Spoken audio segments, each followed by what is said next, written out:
of Bitcoin as legal currency. That starts today. The move makes it the first country in the world to officially put Bitcoin on its balance sheet and hold it in reserves. Here to break down this test case, essentially, with us is CNBC's Mackenzie Sigalos. Mackenzie, great to have you on. I know you've been doing a lot of reporting around this, but the fact that we did see Bitcoin jump ahead of this and now it's under a little bit of pressure today, I mean, this has in many ways been kind of the bull case longer term around Bitcoin, the fact that you could actually use it to transact for everyday items, right? Right, and I think that that's one of the major things that people are looking for today on the ground in El Salvador.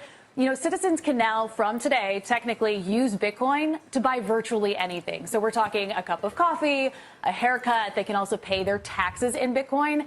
And that's why you did see this price run up in the last few weeks. Like Bitcoin's price was touching highs that it hadn't seen since May. And then yesterday, the government announced that it was adding almost $21 million worth of Bitcoin to its balance sheet. And that's where you saw this huge bump up in the price.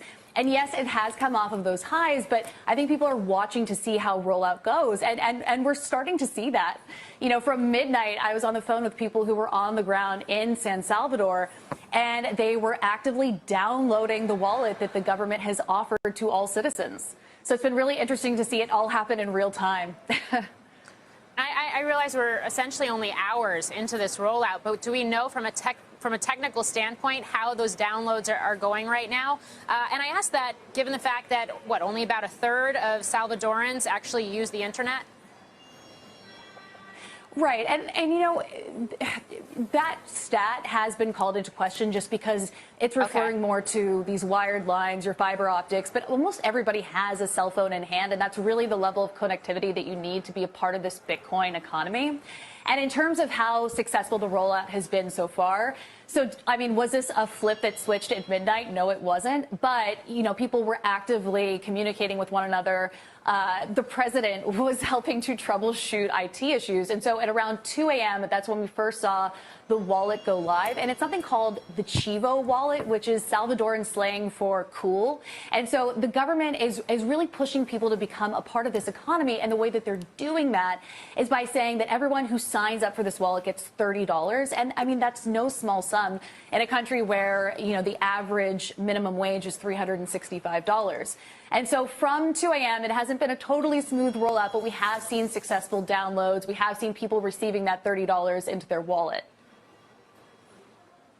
Mackenzie, from people who are, you know, intently watching this from the kind of Bitcoin camp, let's say, the people who really believe in it, what would represent success, either in terms of volume of transactions or, you know, just the adoption or displacement of other types of payments? What are our benchmark indicators? I mean, you said a few of them there. I mean, I think mainstream adoption. I think that one side of this, you know, going beyond using Bitcoin as a currency, as a form of, you know, exchanging value, people see it as a way to help Salvadorans save money. And, you know, it's a largely unbanked population. And so this gives them a way to build this culture around saving money. And I think that that's one thing that a lot of crypto insiders have, well, Bitcoin insiders, because this is really a Bitcoin project. And what Bitcoin insiders have spoken to me about is that they're excited about moving people from this government wallet, which is custodial, to their own wallet where they hold the private key and they have 100% ownership over their wealth. And that's, you know, that's something that a lot of these people haven't experienced before. And I think that that's what they're most excited about. Mackenzie, El Salvador has been looked at as a test case for a while. Are people talking about which country might be next? You know, Panama was watching, but I think that a lot of countries are keeping an eye on how things play out in El Salvador. And, you know, not everybody is happy about it. The IMF and the World Bank have expressed concerns about what this rollout means. So I think that there are a lot of people on either side. You know, there are a lot of big supporters, but, you know, you have a large portion of the population that also is confused about what this Bitcoin rollout means. They're inherently skeptical. So there are quite a few barriers to entry. So it'll be very telling how this plays out in the next few weeks, in the next few months, as we get a better sense of what mainstream adoption really looks like.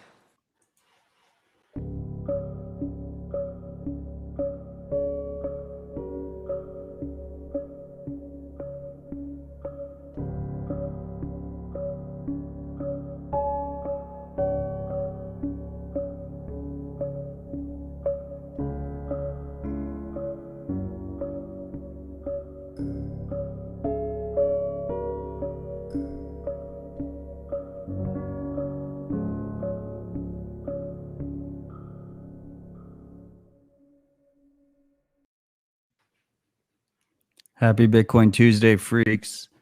It's your boy Matt Odell here for another Citadel Dispatch, the interactive live show about Bitcoin, distributed systems, privacy, and open source software.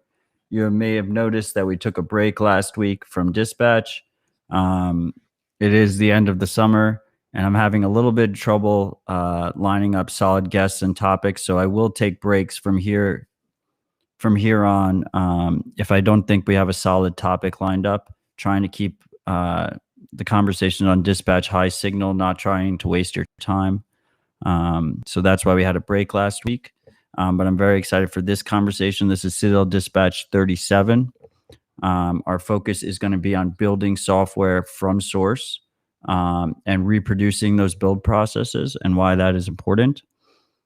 Before we get started, I want to do a brief shout out to all the ride or die in the live chat, whether that's through Twitch, YouTube, or Twitter. You guys make this show very special, very unique. So thank you all for joining us once again. And another big shout out to the freaks who support the show and keep it ad free and sponsor free. I think that's the way to align incentives as well as possible going forward. And it's something that we're trying to champion here at Dispatch. I never want to have ads or sponsors. So that's only possible because the freaks continue to support the show. The easiest way to do that is through Podcasting 2.0 apps. If you go to newpodcastapps.com and pick an app from that list, you'll be able to just search Citadel Dispatch to pull up the Citadel Dispatch feed, load it up with sats, and you can stream sats directly to my wallet to support the show as you're listening. It's a really cool experience. After I upload it to the RSS feeds, I see the sats roll in, and it's really fucking cool.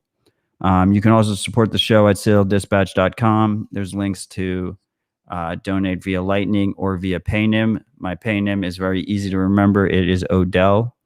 And you can support the show with merch.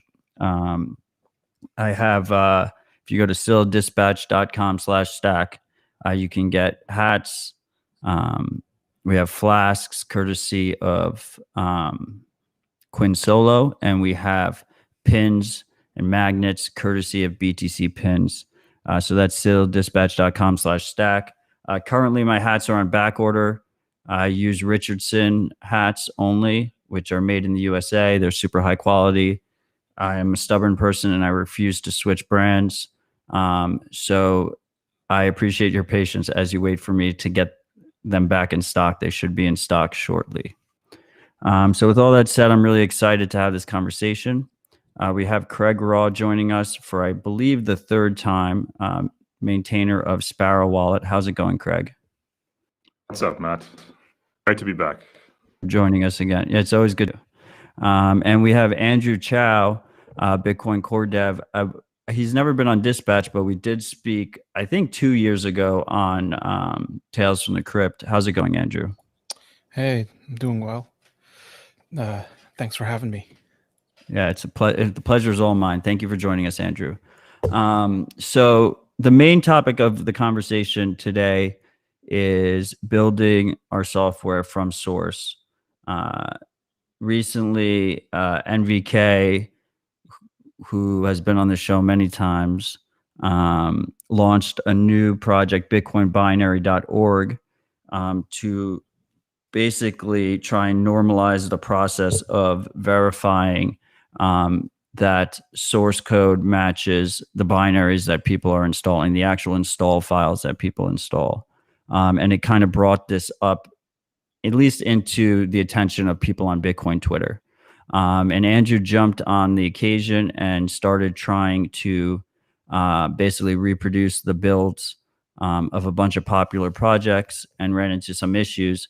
And that's how this conversation came about. But before we jump all the way into there, I think a good place to start is, Andrew, why should people care about building their software from source, and why is it important? So when you download software from the internet, you can't be sure that what you're downloading doesn't contain any malware, right? And so the way to be sure that the software that you're downloading is, exactly what you intend to be using, you build it from source. The problem is not everyone knows how to build it from source. We don't expect everyone to build all their software from source because it's kind of a pain, and it's a very technical thing. So the question then becomes, how can normal users trust that the software they download from the internet is actually built from the source code that the developers publish? And we do that through reproducible builds. So the way it works is that multiple people can build the same source code, and they arrive at the exact same binary that the developer publishes on on their website or whatever. And so then people can see, okay, there are 20 people who have built the same thing, and at least hopefully some of them have reviewed the source code to make sure there's no malware in there, and so we can reasonably trust that the developer is not slipping in some like hidden backdoors or hidden malware into the software that they actually publish. So, in your opinion, the ideal way for people to run software is they should be building everything from source, but it's not a reachable goal. The expectation is not everyone will do that, correct? Yeah, and there's also kind of a bootstrap problem. So to build everything from source, you have to have a compiler. To have a compiler that is open source, you need to build the compiler. So what do you use to build the compiler? This goes down many layers and is a very complicated topic. So basically the idea is we're trying to reduce trust in an individual single point of failure. Right. Right? Yeah. So instead of just, trusting that blindly trusting the developer to have done the right thing, it's now possible to verify that they've done the right thing. And then users can trust a wider group that has, less incentive to be malicious. So I guess like the place to really start here in this conversation is why open source is important in the first place, right? Yeah. Open source is important because you can look at the code and, make sure it's not doing something weird. Right. So you have the code, everyone can look at the code. The ideal trust situation is that you're analyzing every piece of code yourself. You know what the hell is going on with the code, and you're making sure nothing crazy is happening, and then you're building it yourself so nothing gets interjected in the middle process. And then I guess the next achievable goal after there is you have a binary that is a signed binary, so you can verify that it hasn't changed from when the person distributed it. But the question then becomes, does that install file differ at all from the code that was published previously? And that's where reproducible builds come in, right? Yep. So the idea there is, even if you can't build it yourself and you can't analyze the code yourself, you can safely know that 10 people I trust all were able to build the same exact binary, and they all ideally, I guess, sign it. So then that you're not just trusting the developer who shipped the code and signed it. You're distributing that trust among a group of individuals that were able to reproduce the build, right? Mm-hmm. And this is not just about a malicious developer. Spectre had for example, Spectre Desktop, a fantastic project, had a issue, or they had a scare. It turned out to not actually have happened, but they had a scare where they released a binary that they thought, and that they signed as well, but that they thought the build process got contaminated by some kind of virus on the build computer. And in that situation, because the build wasn't reproducible, everyone was just blindly following whatever the signed binary was that was released. So it wasn't even necessarily the developer who was being malicious. It was just the computer that he used to build the software could have had a virus on it. Yeah, that's also one of the things that reproducible builds help with. You know, if a very powerful malicious actor, compromises the developer's computer, they can't, with reproducible builds, if they insert malicious code into the binary, it would still be caught by everyone else who is building. They Right. would see that the binaries don't match. So let's start with, so how does Bitcoin Core handle this issue? So Bitcoin Core, we currently have two systems. One is called Gideon. This is what we've been using for the past 10 years, something like that. Very long time. And we're transitioning to a new system called Geeks. But both of them work on approximately the same principle. And that is that we have a build environment that is separate from the machine that it's running on. So it's kind of a container or a virtual machine. And in that environment, we make sure that the dependencies are all the same, so everyone will have the same dependencies. And from there, we just do compile with some extra flags in there.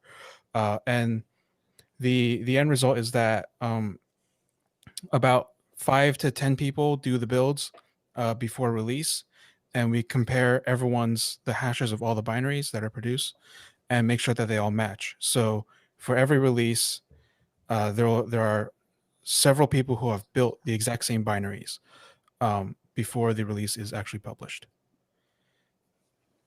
It's there is a very big difference between Gideon and Geeks.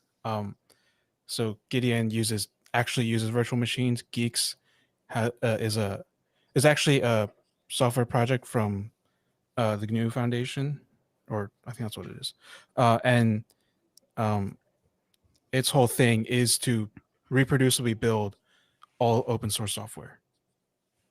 Right. So Bitcoin Core is arguably, I mean, probably not even arguably, is the most important piece of software that we have in the Bitcoin space. And it's software only. There's no hardware involved. It's not a mobile piece of software. So it is, the priority is obviously security as much as possible. We hit roadblocks in terms of these concerns when you start introducing hardware wallets and you start introducing mobile wallets. With mobile wallets, especially if you get it through like the app stores, there's obviously, you're adding another middleman involved in that process. I don't know. I'm trying to think where I want to go with this. So Well, there are roadblocks, but I think they can all be solved in a similar way that Core does it. The main problem that I've seen with these other software is this thing called code signing. So a code signing is the developer has a private key and they sign the binary that they publish and they attach that signature to it. And so when you run the software on your computer, your operating system verifies the signature first to make sure that the developer actually published that software, I guess. And so for every major operating system except Linux, because Linux isn't a unified operating system, there's code signing. That applies to Windows, Mac, iOS, Android. Like they all basically require code signed binaries. And then hardware wallets also do code signing. So firmware is code signed, and the bootloader verifies that the firmware has a valid signature on it. This is a minor problem for reproducible builds because only the private key is supposed to be private. Only one person is supposed to hold that.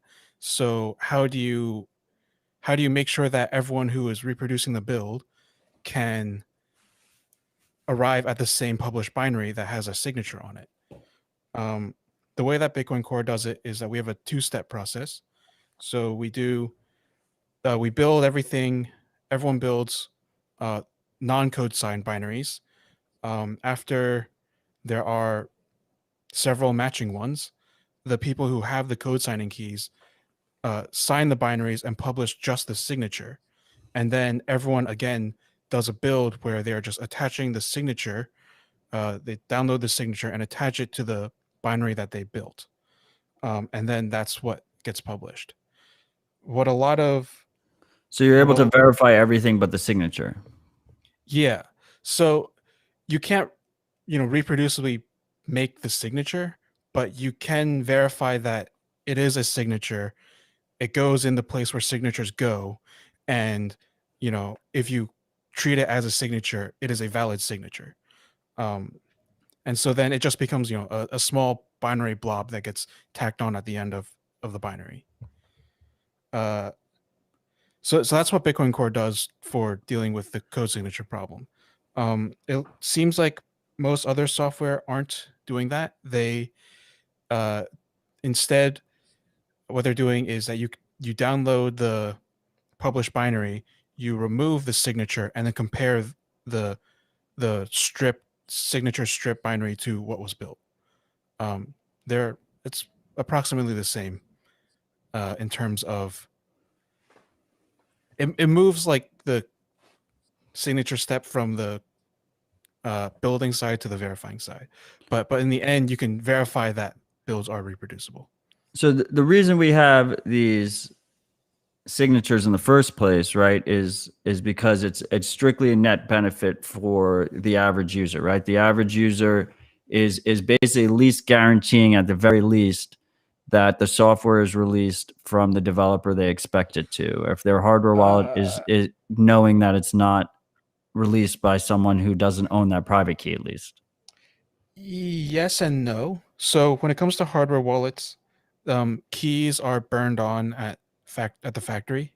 Right. So in that case, yes, it is a benefit because there's only like one or two keys that can sign, and they are hard coded in read-only memory on the device itself. And so in that aspect, yeah, that's a benefit. When it comes to OSs like Windows, Mac, iOS, and Android, the key isn't present on the computer you're installing it on, because that would be ridiculous to have every developer's keys somehow installed at the factory. That doesn't really work. So what they do is this certificate authority structure. This is how like HTTPS certificates work, where there is some root trusted authority that signs a certificate. And the problem there is that it's really easy to get a certificate. And so malware have had like valid code signatures. And so it doesn't quite help out there. Like a malicious actor can compromise that process. That's like an inherently centralized process of checking. Well, there's that, and also like the user could download a binary that is code signed, but with someone else's key, and it's not going to be immediately obvious that they downloaded something malicious, because that someone else could have a name like for example, Bitcoin Core is signed with a key that says Bitcoin Core Code Signing LLC, but a malware author could probably obtain a key with the name, Bitcoin Core Signing LLC, right? It's almost the same thing, but the certificate authorities will issue both keys. So it's not quite helpful in that case, because your average user probably is not going to catch that. Gotcha. That makes sense. Okay, so we have Craig here. Craig is the maintainer of the Sparrow Wallet project. Fantastic user-focused wallet. And I mean, he's trying, I don't want to speak for him too much, but he wants all of his builds to be reproducible. Craig, you want to jump in here? I know you have specific questions. I feel like Sure. I feel like this topic is pretty obviously not in my comfort zone. So I would love to hear a conversation between the two of you. Sure. So I think the first thing worth saying is Andrew's being quite modest in when he talks about what Coin Core have achieved in terms of the reproducibility of the builds. You certainly be involved in that. And the first thing I want to say is that it's really difficult to get this process right. Typically, any application of reasonable size has a very complex build process. It sort of has to be that way. Our modern apps, they have lots of parts that go into them. And when you're trying to package them up into some kind of a binary, you really do go through a lot of different steps in terms of doing so. So all of those different steps, if there's one element in them that introduces some degree of randomness, let's say there's a list of things in that have been defined and the order of those things have not been defined, then it may work fine on a whole number of different systems. As soon as you get to one system that happens to reorder the list for some random, completely unrelated reason, then your reproducibility goal is then fails. So it tends to be this binary goal, which is a very difficult one. Because you can put many hours in. If you don't get all the way to the end, it's a 0 or a 1, and that makes it a challenge.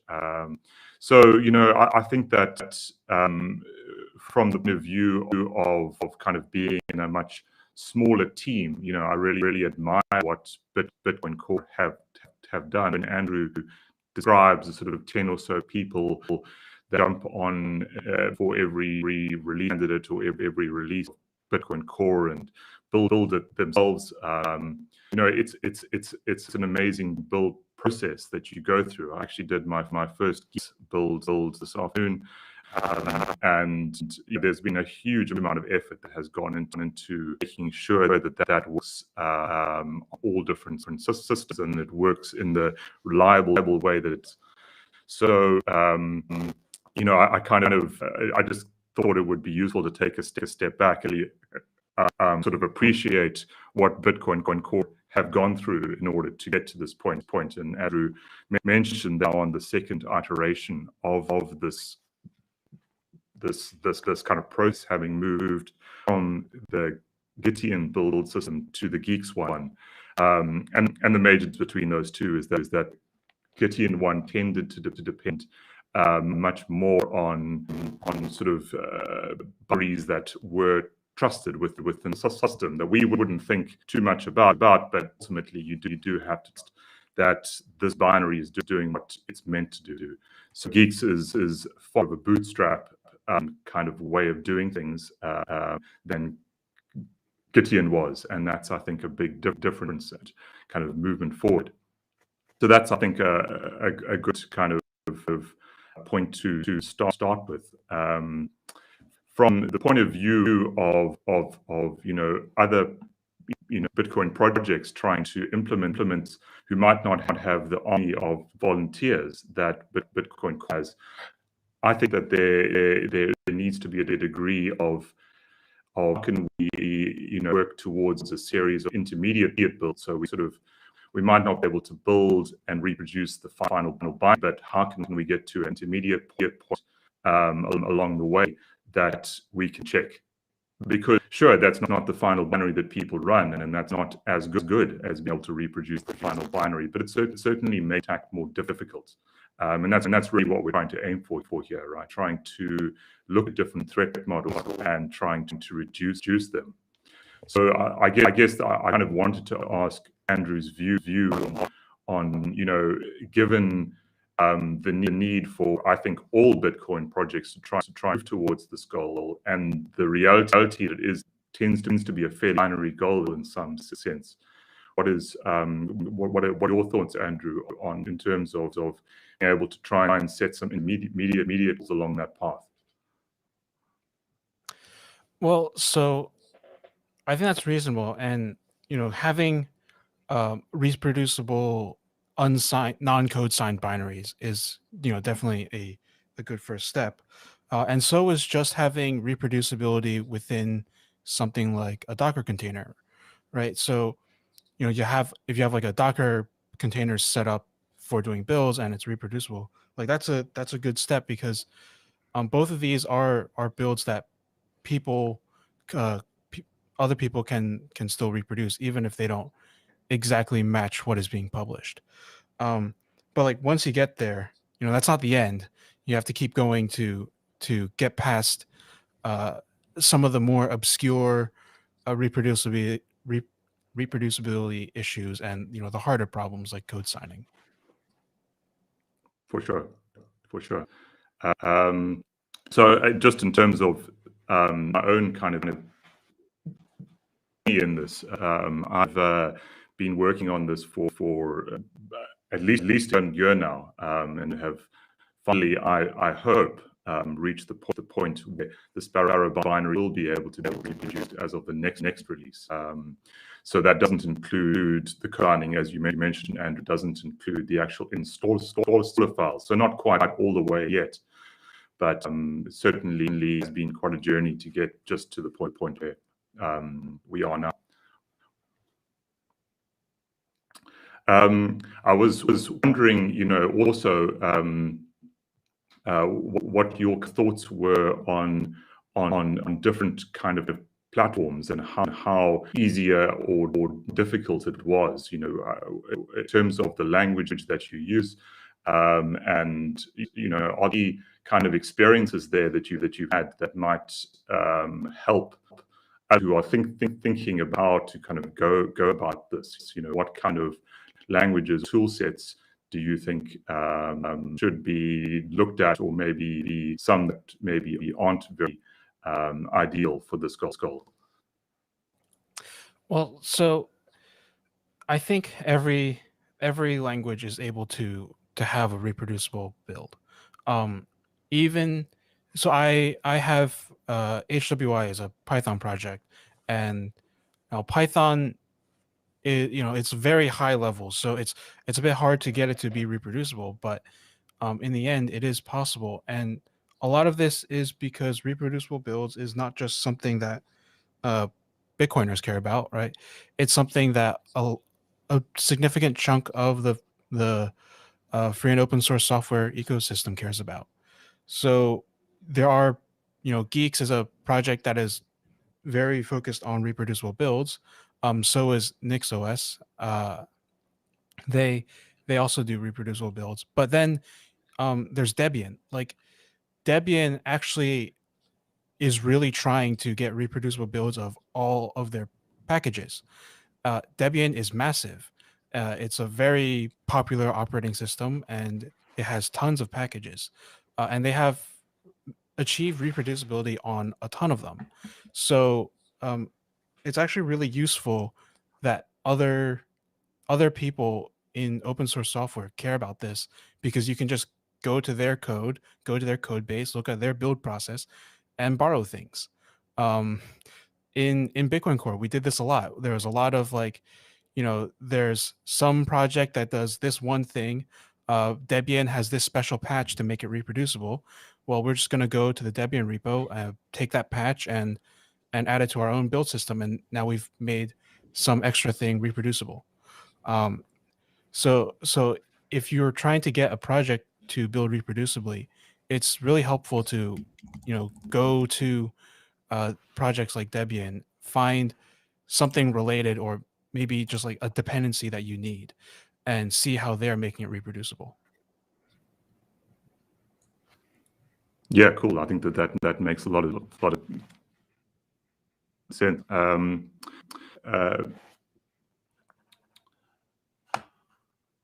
Andrew, do you think you think we should hit a point where all software that we use is reproducible, whether that's mobile or desktop? That would be ideal. It would be nice to get there. I don't think it will happen because not everyone, not all the software developers are going to be aware or care enough, I guess, to make their builds reproducible. But even if even if the developers don't care, maybe the tools that they use, like the compilers and stuff, will care enough and work towards making everything reproducible. But I don't think we will actually get there though. So first of all, freaks, we're aware of the audio issues on Craig's side. He's trying to silently troubleshoot them.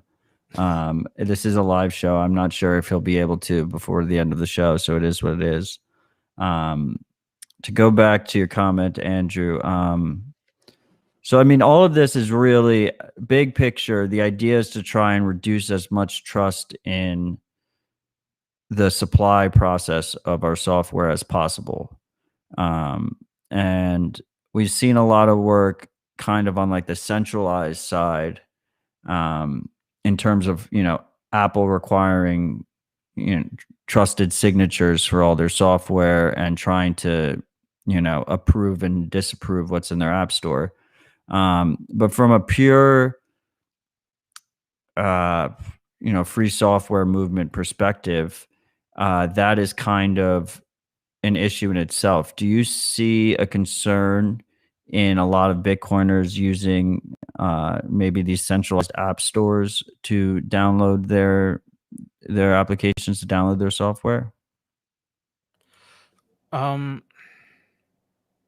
I think that there isn't that much concern there, especially because, like, it is possible to reproducibly build those, and and it's actually not that difficult to get the download from the store with on a computer.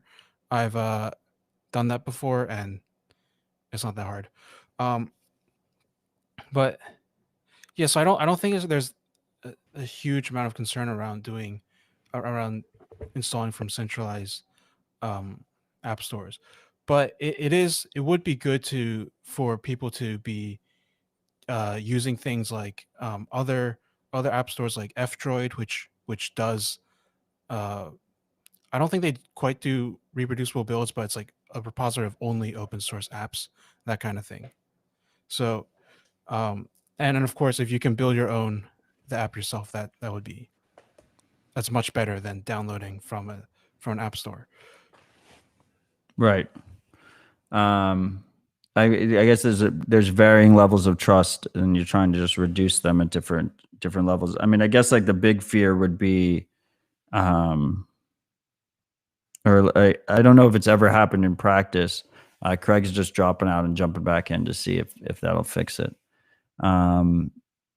Is this idea that maybe like a Google or an Apple replaces a package with the malicious package, and the user would have no idea because they're just downloading it through the App Store, right?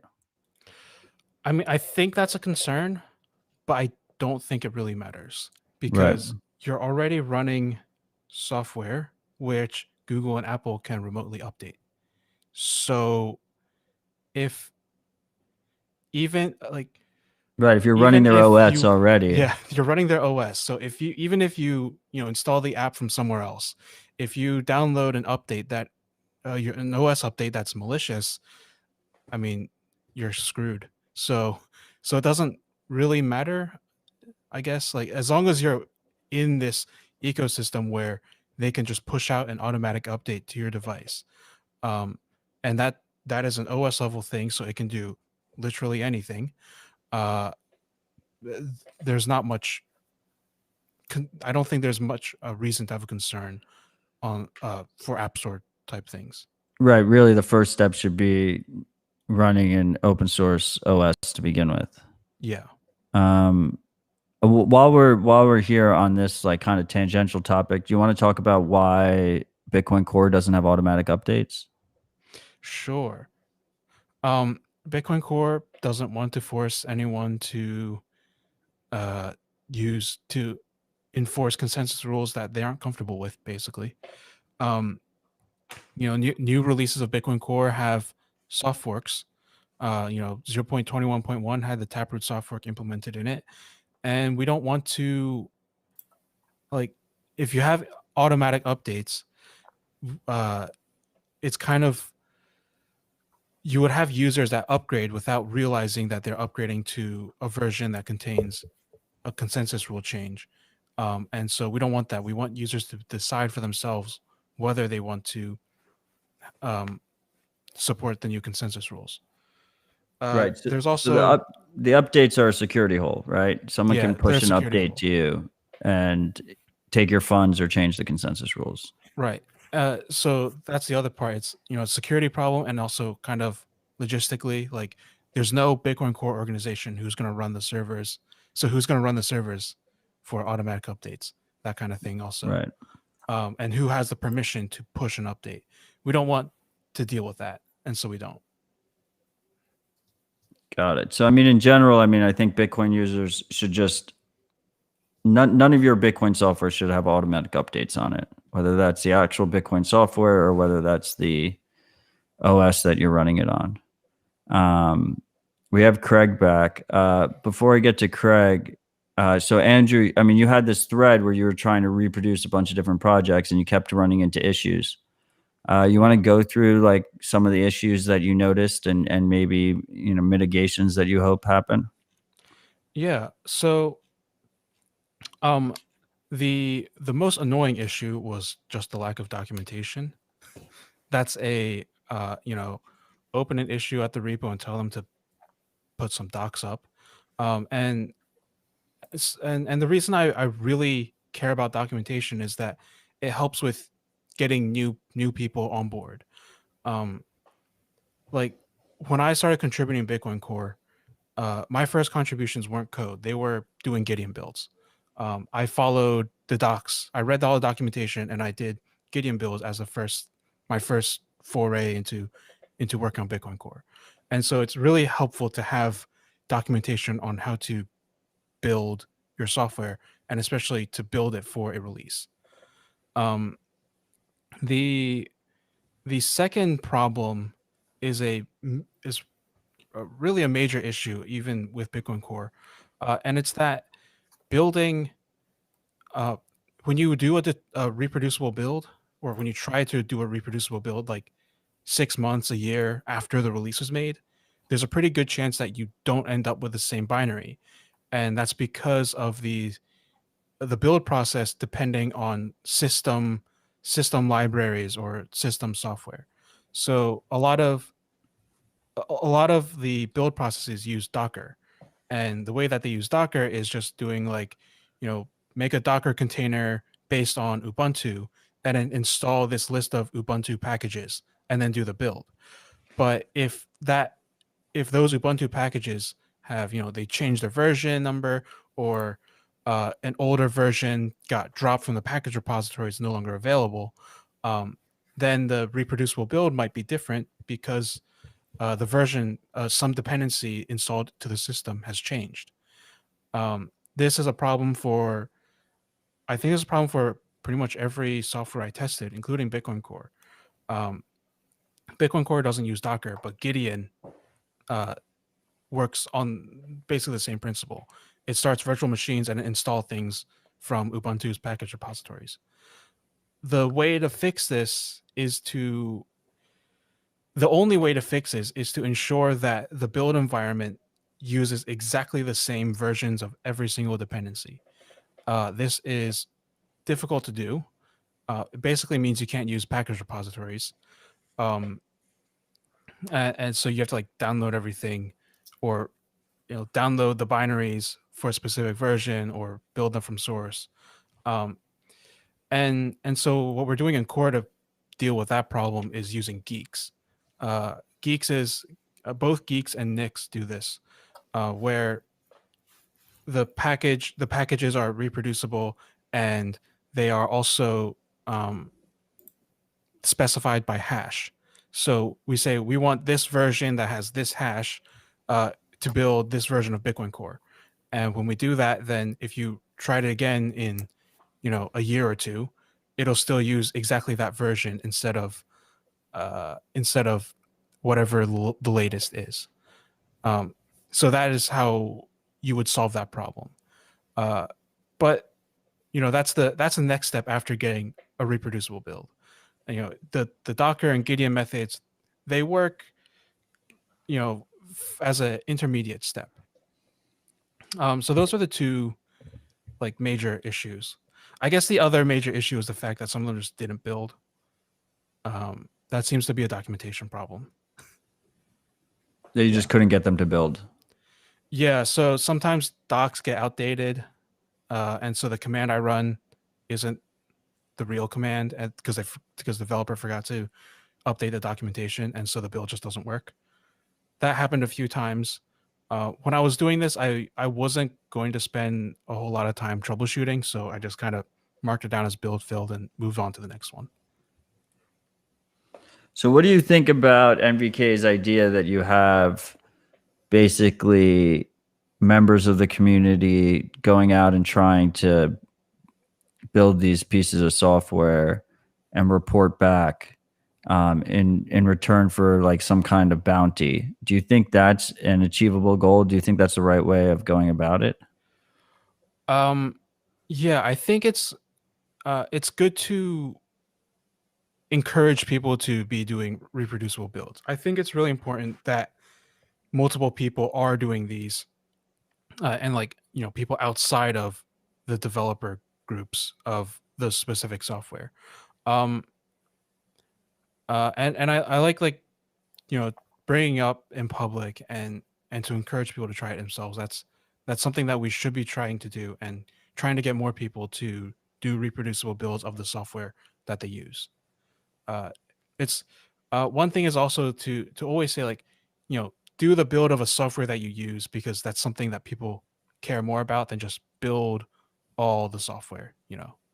So if you get users to do it, that's good.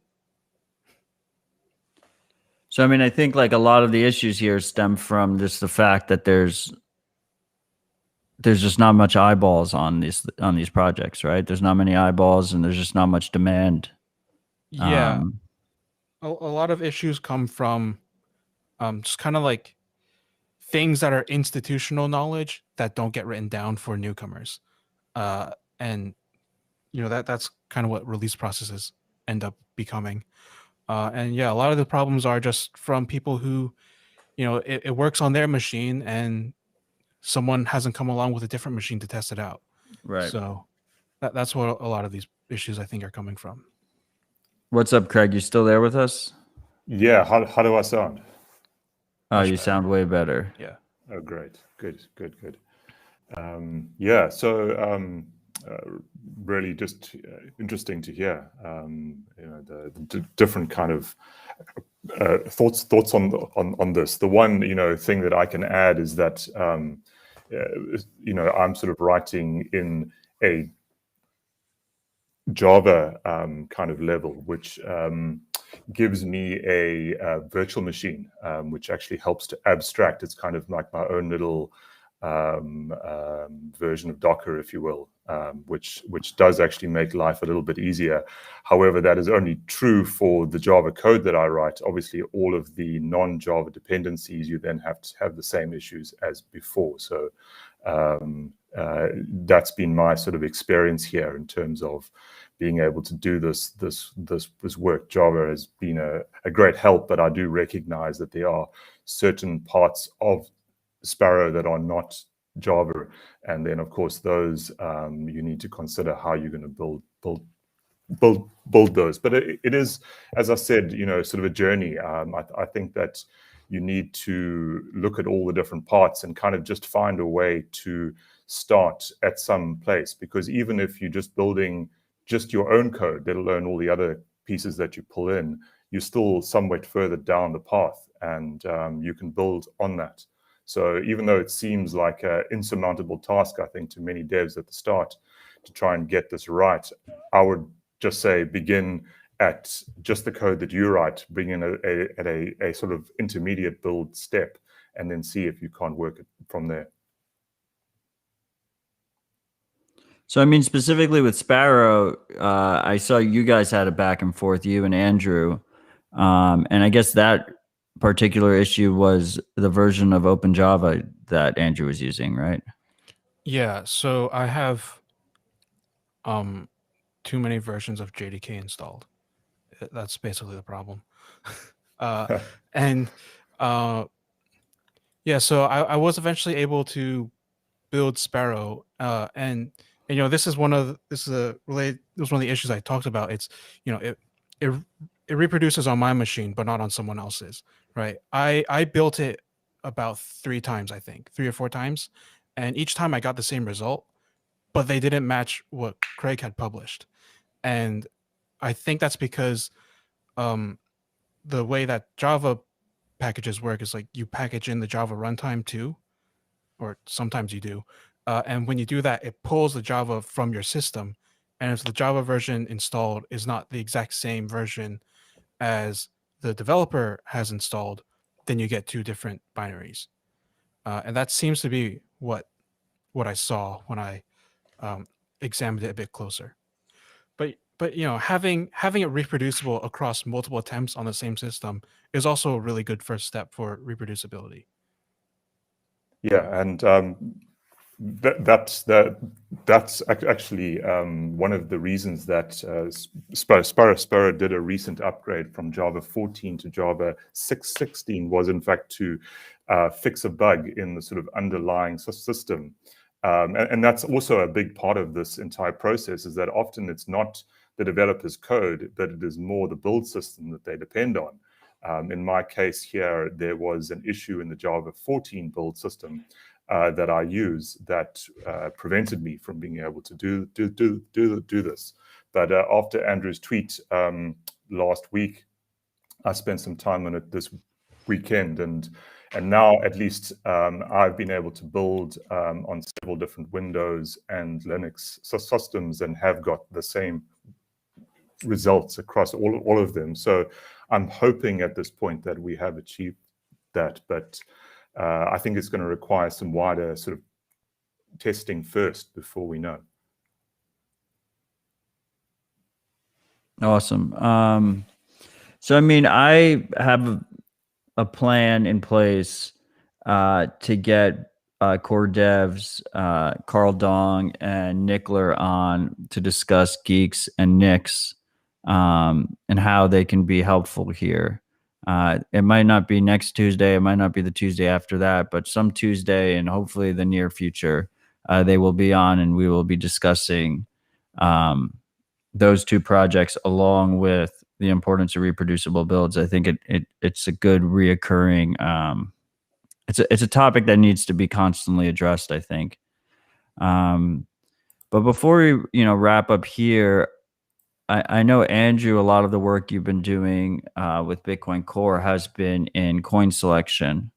I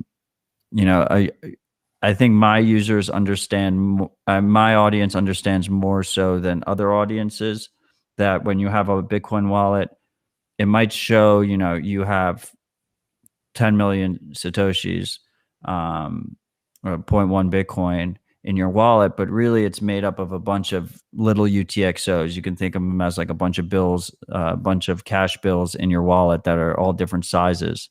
And these wallets, if you use them in the simplest way, without actually choosing which bills you spend, the wallet is deciding which bills you spend. So a lot of Andrew's work has been in how those UTXOs get chosen. And I know that Craig has been working a lot about it on his side. I mean, he just added, it's in testnet right now, but he just added CoinJoin and simulated CoinJoin transactions within Sparrow wallet. So I was wondering, Andrew, if you wanted to go into it a little bit about how you look at coin selection. I mean, it's a very difficult problem. I don't think there's necessarily an easy solution here. Yeah, coin selection is kind of, so there is a computer science problem known as the knapsack problem, And it's like, how do you pick things out of a bag of stuff to reach a certain value? And that's basically what coin selection does. It is classified as a hard problem, and like in computer science, hard means it's not polynomial time to find a solution. So for coin selection, it ends up being like something exponential, I think, something like that. But anyways, there's a lot of different strategies to do coin selection, and each of them result in different different input sets and different like wallet states, right? So if you imagine, the easiest coin selection algorithm I could think of is first in, first out, right? I take, my oldest input and just keep grabbing the oldest ones until I reach the value that I need. That algorithm, I think, it does reasonably well, but it's not the best, and you could definitely do something smarter and better. And with coin selection, there's also a lot of like future problems to think about. It's not just about, can I find enough inputs to reach the target that I want to send, but also, if I spend these UTXOs now, how does this affect me in the future? And I would say a good example of this is if you think about the largest first selection algorithm, where the wallet chooses the largest UTXO to spend first. How this ends up working is that you break down all the really big UTXOs, and they get smaller and smaller and smaller until your wallet is just like 1,000 dust UTXOs. And that's not particularly helpful because 1,000 dust UTXOs is basically valueless because you can't spend dust. And so when it comes to coin selection, there's all these other problems that you have to think about. Like, if I do this strategy, do I accidentally grind my wallet to dust? Or if I do this strategy, do I end up costing myself in the future? And then there's other things like, if the fee rate is low now, do I want to consider doing something that eats more UTXOs now while the fee rates are low? Or maybe I want to optimize for the lowest cost to the user. So yeah, coin selection is a hard thing to deal with. I mean, and I just think, in addition to what Andrew said, it's often not clear what goal the user is trying to achieve. Are they trying to achieve a goal around being as efficient as they can in terms of fees? Do they want to be as private as they can be? These are also factors that need to be taken into account. Yeah, it's always hard. Like, how do you define best? What is optimal? And for each user, that could be something completely different. It's a weird situation because it seems like in Bitcoin power user land, we are all just using coin control, and we're all just choosing which UTXOs we want to spend for a given transaction. But then there's this massive disconnect where the majority of users are using wallets that are choosing for them, and they're using very naive algorithms to choose for them, right? Yeah. This might be a hot take, but I don't think people should be using coin control because people who use coin control are probably not thinking about all of the other knock-on side effects of the inputs that they choose. Although, granted, I'm sure that many wallet developers aren't thinking about those either, but also many do think about these side effects. There are ways to preserve privacy while using the coin selection algorithm by saying do selection but only on these UTXOs because I want these UTXOs to be grouped together and not with these other ones. And so those are things that are good for wallet developers to implement, in addition to trying to find a strategy that they think is good for their users. Craig, how do you approach this concern? Yeah, look, I think that is, as Brad pointed out in the comments, a spicy take. I was about to say the same thing. Um, I think the reality is that you can say, well, is the user likely to do better than the coin selection algorithm, which has been carefully considered, and there is a degree to which there is strength to that. But I think that if you just look at the problems around trying to be private when you spend, if you look at the fact that your change output really indicates a great deal about the sort of history of you can, as we all know, if you get paid in Bitcoin and you just take, let's say you get one UTXO and you go down to the store and you buy something, then the store owner can see how much you earn, and that's obviously not ideal. So if you are not using any form of coin control, whether you sort of putting UTXOs into groups or whether you're just selecting the sort of UTXO itself, then you really are going to reveal far too much. I think that's sort of, I think the sort of default is you might reveal much more than you intend to. So my view is you can't really get away from it. You're going to have some kind of approach that doesn't just say, here's a wallet, here's a whole lot of UTXOs, and the sort of algorithm will choose the best one, because ultimately the algorithm doesn't know enough about how to keep you private. Yeah, it's always the algorithm doesn't know enough about how you want to spend your coins. That's always a problem. We can't read people's minds yet. Yeah. But so do you guys think there's a place for, I mean, well, I always tell users, and this is what I do myself, is to label all their UTXOs when they receive, so they know, what source, what coins are from.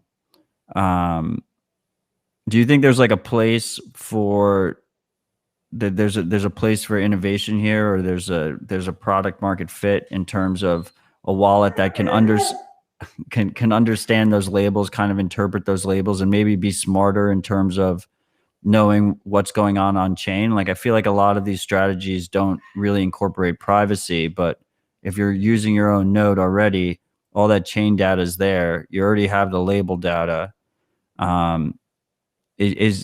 Should we be hopeful for smarter algorithms that maybe can incorporate that kind of information, or is that far out of reach?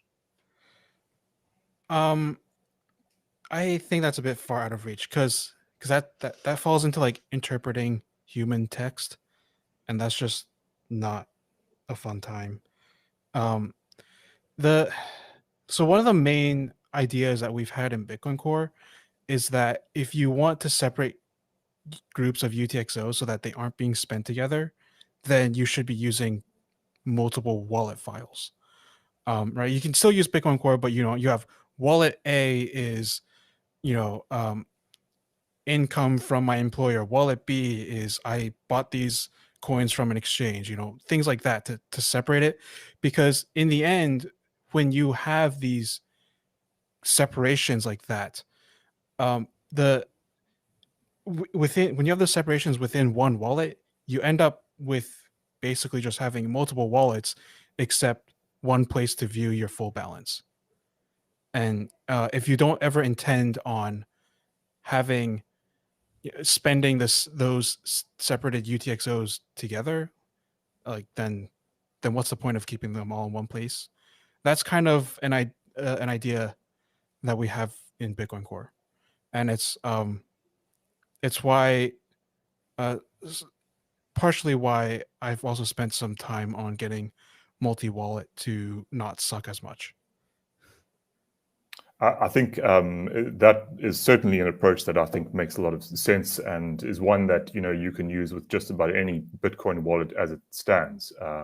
So long as you can fire up multiple wallets within the application, you should be good. The other thing I wanted to point out, I think a good approach to trying to deal with this is actually if you can use CoinJoin. You can really, it's obviously much more difficult to figure out the source, even if you're not spending necessarily funds that have been through multiple rounds. At least if you have broken up your UTXOs into equal sized amounts, but much smaller amounts, then you're not as likely to give away as much information. You're not going to sort of reveal how much you earn, because hopefully you've broken that down into a number of smaller sized amounts. Right. I think, yeah, coin joins are great. And people really should be using them more. Unfortunately, they're hard to coordinate. What about so Craig right now has this he's integrated Whirlpool into Sparrow. So he's integrated coordinated 5-person coin join rounds into Sparrow. It's testnet only right now. And then when you spend after the coin join round,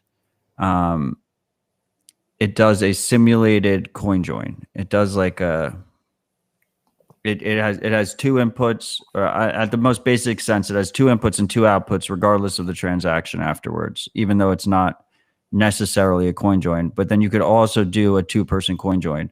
So on chain, it looks like it could be a 2-person coin join. You're not sure. You have no idea. Do you think this is a reasonable approach, Andrew, or is that a obviously it increases your fee burden? Is that too much of a trade-off for the average user? Or I don't know. Simulated coin joins has always struck me as kind of odd, because there's always struck me as like kind of like a false sense of security, because it's not really a coin join. It doesn't add anonymity. It adds maybe some doubt, like but it could be a coin join. It could be a coin join, yeah. But if you are analyzing, so for example, if I forget what the principle is called, but we do this in cybersecurity analysis type things. But basically, if I know that, if I'm trying to figure out Matt's coins, and I know that you use Sparrow Wallet, and I know that this is a behavior that Sparrow does, then it's not then it's completely useless, right? But the key aspect is there's also a feature that would allow 2 Sparrow users to do a coin join, just 2 people uncoordinated, just between the 2 of them. Right. So that, yeah, okay. So we'd have to get usage of that up. But if you have usage of that up, then you really have no idea. Yes. Yeah, that is reasonable. There was something. I remember there was some other wallet that did like simulated coin joins, where I remember it just didn't make any sense. But if there are actual coin joins, if Sparrow is going to do coin joins of this type, then that is something I think is reasonable. To do a simulated coin join.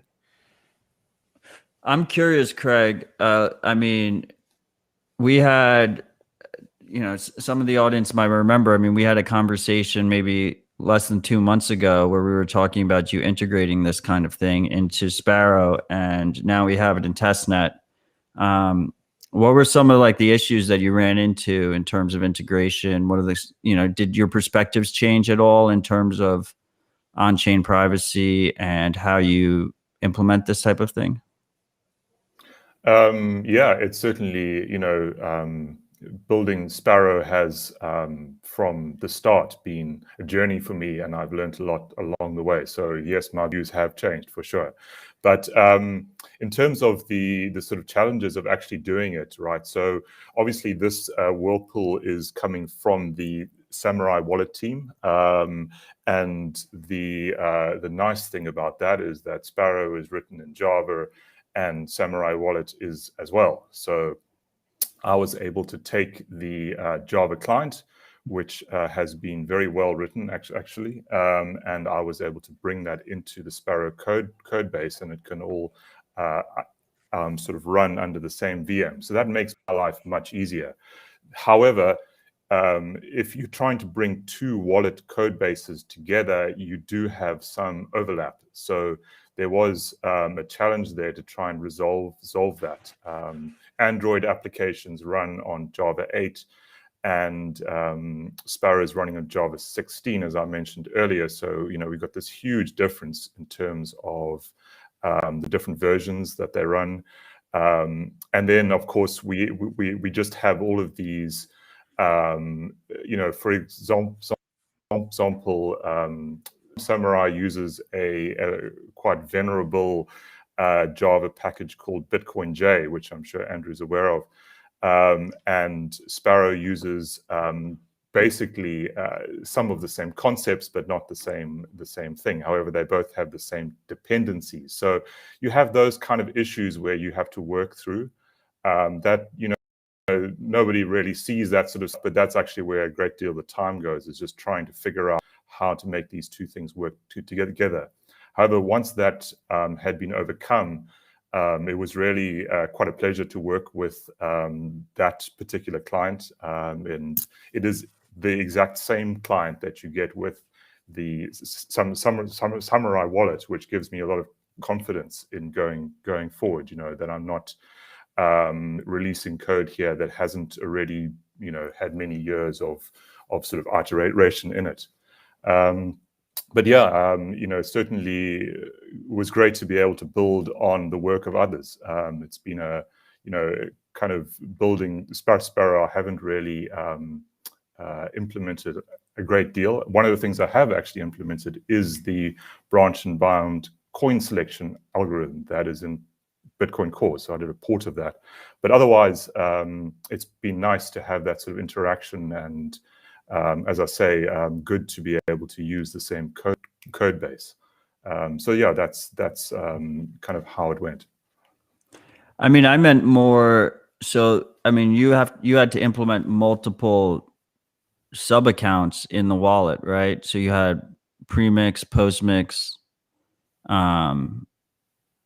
Right. Then, yeah. So sure. So if you cast your mind back, there was actually introduction of database persistence into the wallet some months ago, and that was really just to prepare for this. Obviously, if you have multiple wallets and you have a single wallet file, you don't want to be trying to write to that single wallet file every time one of those wallets has any kind of update. I don't think that's wise. Bitcoin Core also uses a database to save its data, so it sort of made sense to look at that example and move towards that. So that was one of the sort of pre-requirements going into this. But then being able to add multiple wallets into one wallet file was yes, certainly something that you need to be able to do this. And I hope that in future I'll be able to also use that for different sub accounts. So you'll be able to move your coin joins into different spending accounts, as we were saying earlier. yeah. So I mean, I feel like with Sparrow, like the goal has been kind of to give users like a power user type experience, the ability to do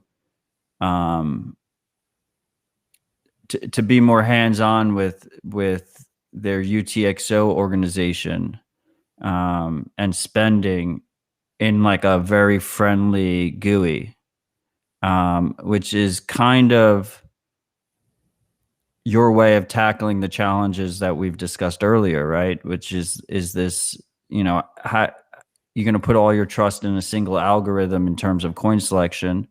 You're going to use labeling. How are you going to do all these things? How does it look on chain? And the way you do the visualization is pretty cool in terms of how this transaction will look before you send it. I don't know. I think a lot of people can learn from basically your approach. I don't know if it's for everybody. It definitely is kind of power usery. That's not a word, but yeah, no. Look, I really built the wallet that I wanted to use. I wasn't, as many open source, maybe every open source project begins, I wasn't happy with what was out there, and I just wanted to in sort of a unapologetic way, just build the wallet that I felt I wanted to use, and that's kind of been my guide throughout the entire thing. So I completely understand and realize that it's not necessarily for everyone, or even the wallet you might want to use in every occasion. For example, it's not a mobile wallet, so you might want something a little bit more automated in that case.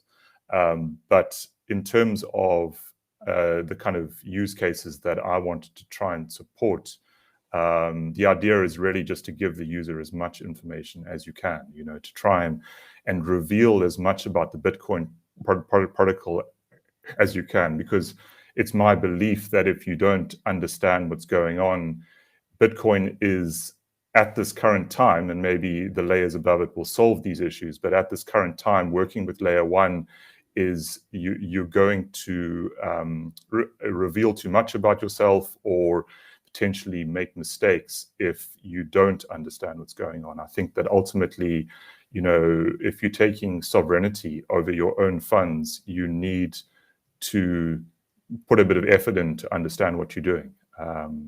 That's honestly been my belief. I mean, Andrew, I'm curious about your perspective here, because I feel like can you relate to this perspective, or do you feel it's misguided? I don't know. Because when it comes to Core, this is a project that I joined. It's not a project that I made on my own. So a lot of things that I work on are because of decisions that were made by someone else. And so, sometimes it's not the software that I want to be making, but it's what I have to work with. I don't know. But I meant more from, I guess, from your earlier comments. I'm not trying to compare Core and Sparrow. I mean, I think it's good. I respect the decisions made in terms of Core, in terms of trying to be as conservative as possible. I mean, it's the bedrock of the whole network. I meant more from your personal comments earlier in terms of how you approach coin selection, right? Because it's a completely different viewpoint, right? It's the Craig's perspective and his goal from the beginning have been to basically try and make power users out of non-power users, while your perspective is kind of the opposite, right? Your perspective is they should never be going into coin control. They should not be necessarily labeling explicitly UTXOs. They should not really know exactly what's going on under the hood in terms of the UTXOs. Well, I mean, part of this is because these are decisions that I didn't make. Right. These came from, frankly, a lot of it came from Satoshi. Find a surprising amount of his code still lying around. So those decisions of do we expose these to the users? A lot of that ends up being this. In some previous version, we did it this way, and so it doesn't change. And I've had that problem with even just changing our coin selection algorithm. And I would say part of this is also that Core moves slowly and doesn't want to. We don't want to break the current experience. What users, if a user were to upgrade to the next version, is it a drastic change that they are not expecting? So it's hard for us to completely shift to a different model. Right. I have a question for you, Andrew. Do you get frustrated at the, building a wallet GUI and releasing the consensus code for core are about as diametrically opposed in terms of a release process as I could imagine? Do you find it's quite difficult to fit those two things into one? Not really, because they're kind of separate. So core, we've gotten to a point where it's kind of modular. The wallet kind of lives in its own space. Consensus lives in its own space. The GUI lives in its own space. So there isn't like conflicts between them, at least not that much. And when it comes to releases, core doesn't do feature-based releases. Everything is time-based. Every 6 or so months we do a release, and whatever got merged is in it. Whatever didn't get merged is not in it. We don't wait around for features to get in, whether that's consensus or wallet or otherwise. So I don't really find that to be frustrating at all. So if I was to approach that in a different way, is the level of code review required for a consensus change is obviously huge. Does the same level of code review apply to a wallet GUI change, or are they quite different? It's definitely less, but it's still quite a lot of review, especially anything that touches people's coins, whether that's signing, coin selection, anything like that. Even like storage for backwards compatibility reasons. All of it requires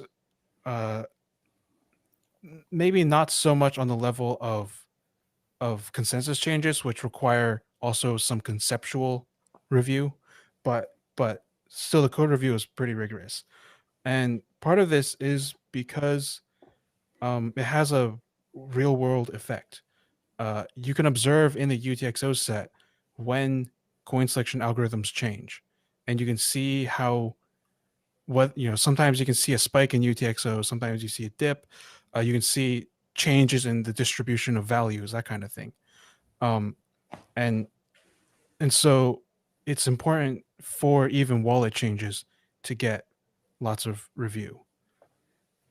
There's famously one of Murch's PRs, his first PR to core caused a spike in the UTXO set, and it got reverted. What was that change? Was it coin selection? It was coin selection. It was ostensibly a simple change. I believe it was to drop unnecessary. So sometimes a coin selection algorithm would choose more inputs than it really needed, and so it was drop unnecessary inputs and reduce the change. Which on the surface that sounds fine, right? What actually happened is that it caused change to become very small, which Dust means change. that we got dust change, or very close to dust change. When fee rates spiked, they became dust. And this also then caused the UTXO set to grow because less UTXOs were being cleaned up. And some people's wallets ended up becoming filled with dust inputs that they couldn't really use. So yeah, That's even interesting. things like coin selection have not just impacts to the user, but impacts to the network. So that's like a dueling incentive there. Do you think wallet developers should the priority be the user, or should when someone like Craig is dealing with his decisions in terms of how coin selection happens, should his concern be he has to balance the concern between the chain and the network versus the user? Yeah, and that's something that in core we also struggle with. It's why for the coin selection changes, I always get asked to run simulations, and I have to go and run simulations of how many UTXOs do we end up on the network, how many end up, how big does the wallet get, that kind of stuff. So yeah, it is. It's a very difficult balancing act.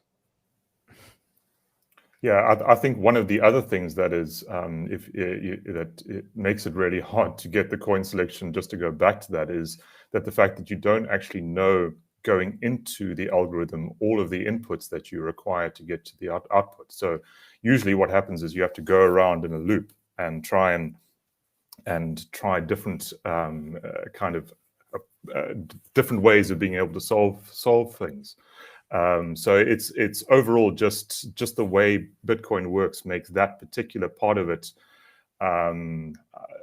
difficult, and I think in many ways sort of an unsatisfactory from a scientific point of view, because you always feel that there's a better way to construct a particular transaction, but at some point you just have to give up, because particularly when your UTXO set is very large, it just ends up taking too long. So you end up just saying, oh, well, this is going to be enough. But one of the reasons that I just went ahead and ported the branch and bound algorithm directly from Bitcoin Core is really the amount of thought that needs to go into these things. Thought, and as Andrew says, testing is very large. So, I think you're absolutely right in that wallet developers do have to think about this and do have to take into account the health of the network as well as their users.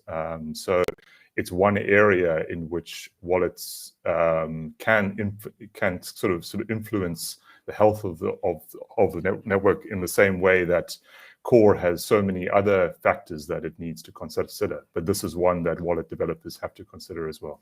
This is the second time you've mentioned Core's branch and bound coin selection algorithm. Do one of you want to describe how that works? I'll leave that to Andrew. He understands it much better than me. Yes. So branch and bound is an algorithm that Murch came up with for his master's thesis. The idea is basically that you try every single combination of coin selection of inputs, every single combination of inputs possible, and the goal is to exactly match within a small window of the target. So if I want 1 Bitcoin, this algorithm is intended to either fail or find some input set that is between 1 and like 1 plus dust, basically. One of the very important concepts in this is that we are willing to throw away the amount that it would cost to make a change output, right? So if a change output costs like 100 satoshis, then we're willing to throw away up to 100 satoshis in fees in order to not make a change output. So because it'd be unspendable anyway. Yeah, so it's the idea is that either we will make a change output and we have to spend those 100 satoshis in fees, or we can not make a change output, but then as long as we throw away less than 100 satoshis, it's always cheaper than if we had made a change output.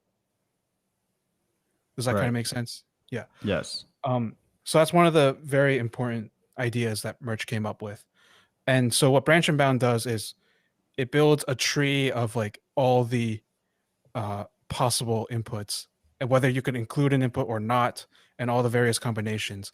And whenever, like, if you follow one branch of that tree, you get to a point where you're past the target value, then that stops searching down that path. So that's the bounding of branch and bound.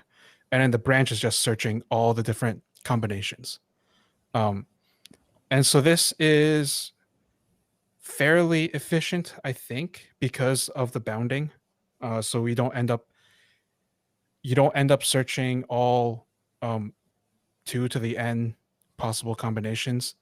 And this can, with a very large input set, it probably will find something that fits in that exact match window.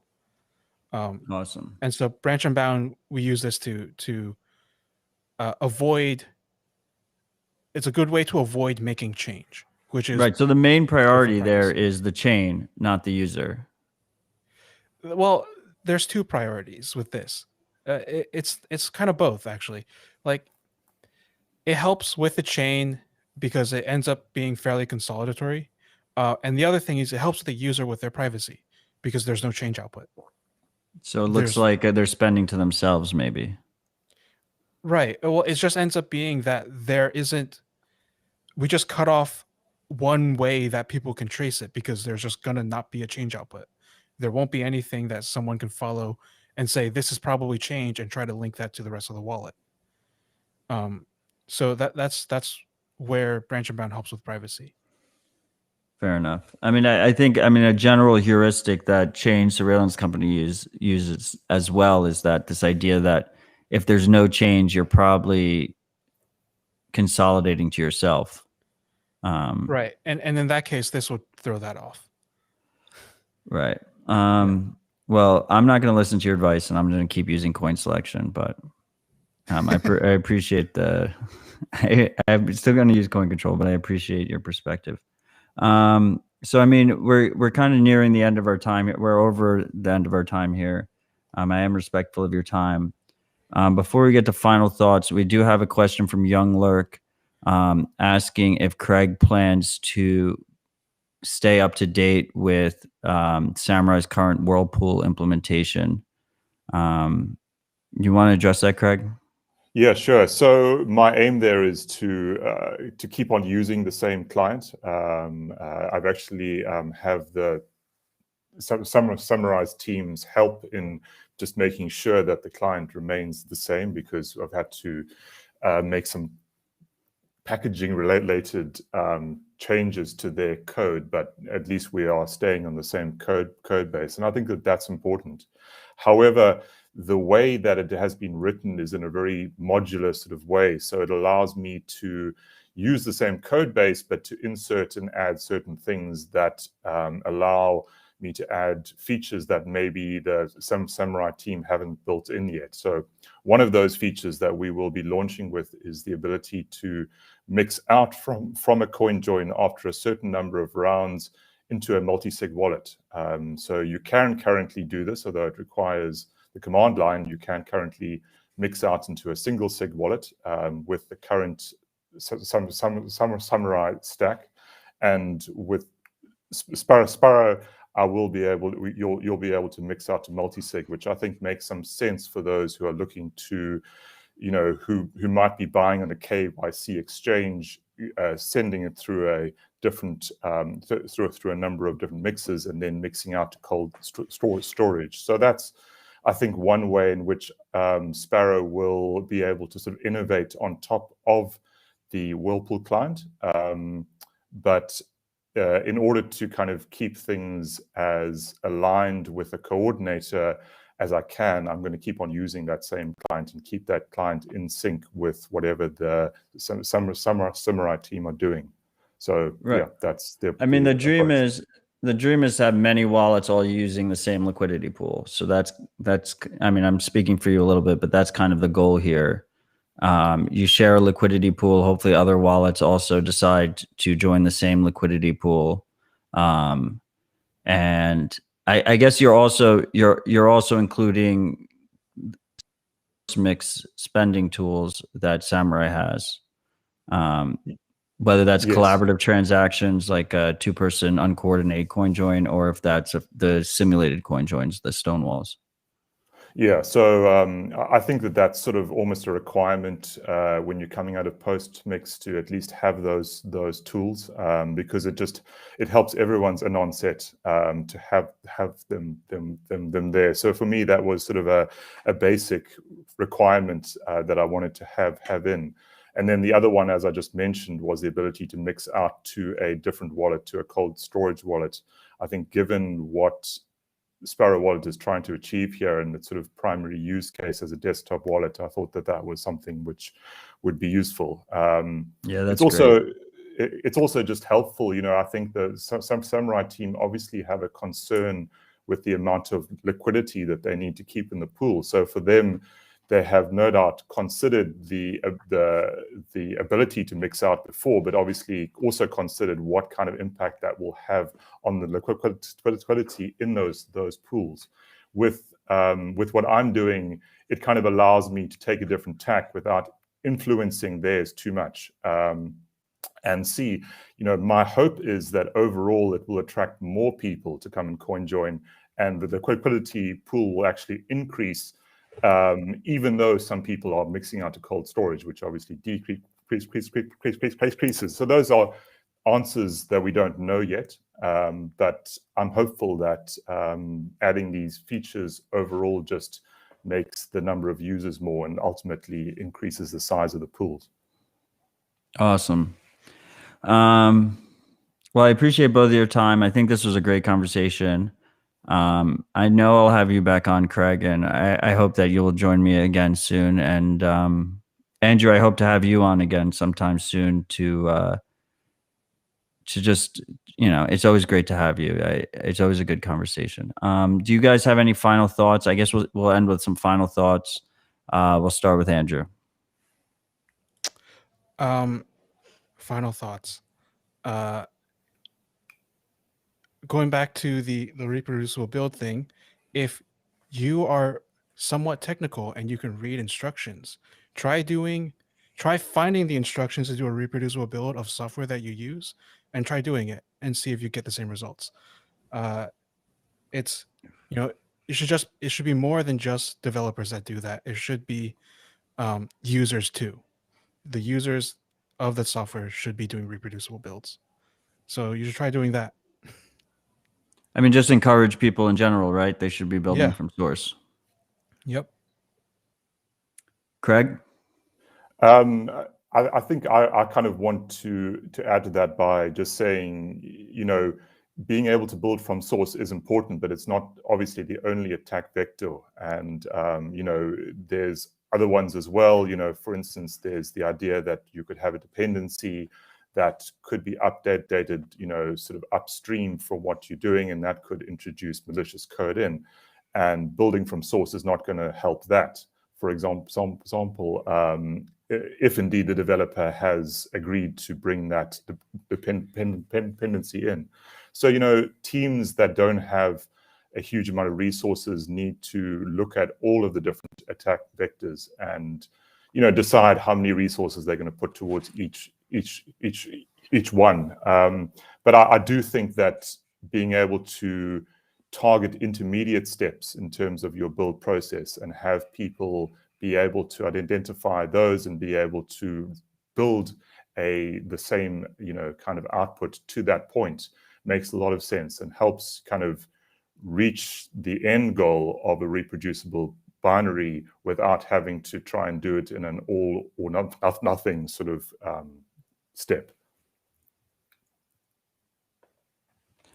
I mean, I know those are final thoughts, but Andrew, do you agree that an intermediate process is a net benefit?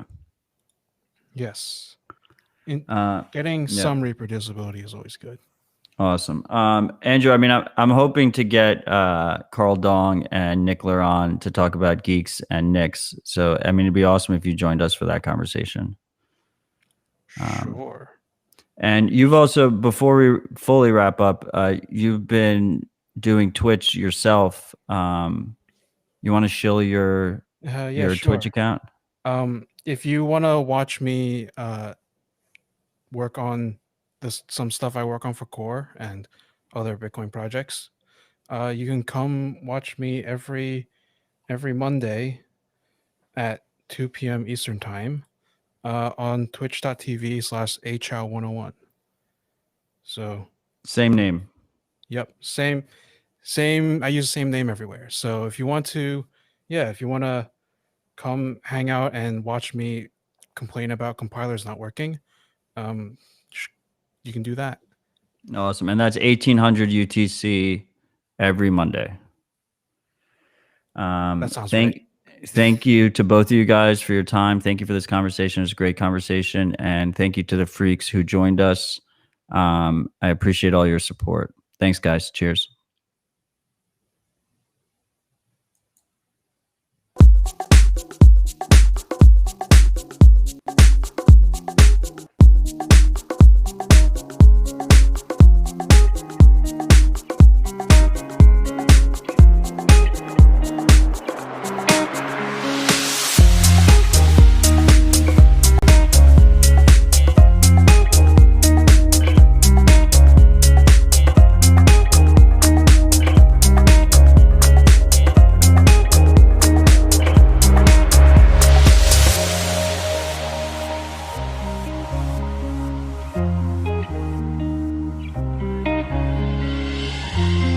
face above the water.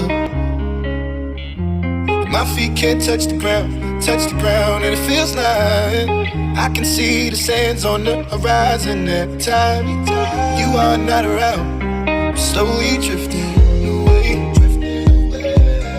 wave after wave, wave after wave. I'm slowly drifting, and it feels like I'm drowning, pulling against the stream, pulling against the wave. Wave after wave, wave after wave, I'm slowly drifting.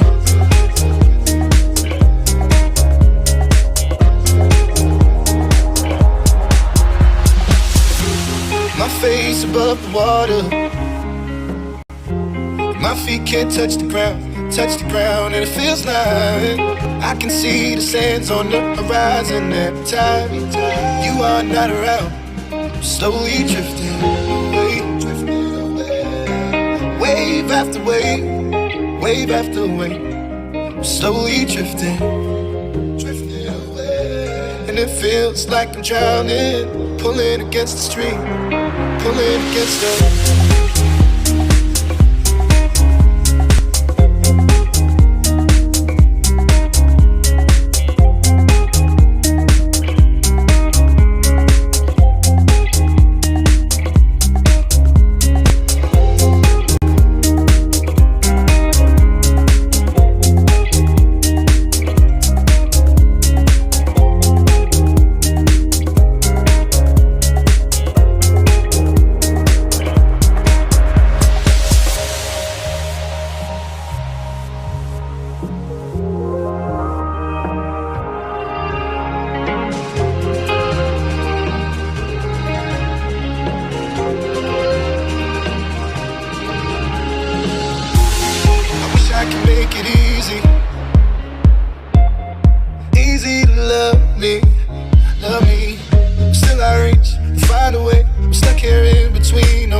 Love your freaks. Hope you enjoyed that rip. I know it was a bit technical. Trying to find a balance here. If you appreciate the show, I appreciate your feedback, your support. That's what makes Dispatch special to me. That's why I do it week after week. Yeah, I love you all. I'll see you for Rabbit Hole Recap on Thursday. Hopefully I'll see you for Dispatch next Tuesday. Got to nip it in the bud, this bi-weekly meme of Dispatch. So I will make sure that we have a solid topic and guest lineup next week. Bitcoinbinary.org is the project that NVK is working on to catalog all these reproducible builds. So pay attention to that. I imagine it'll be updated. We'll see. And I love you all. Stay humble and stack.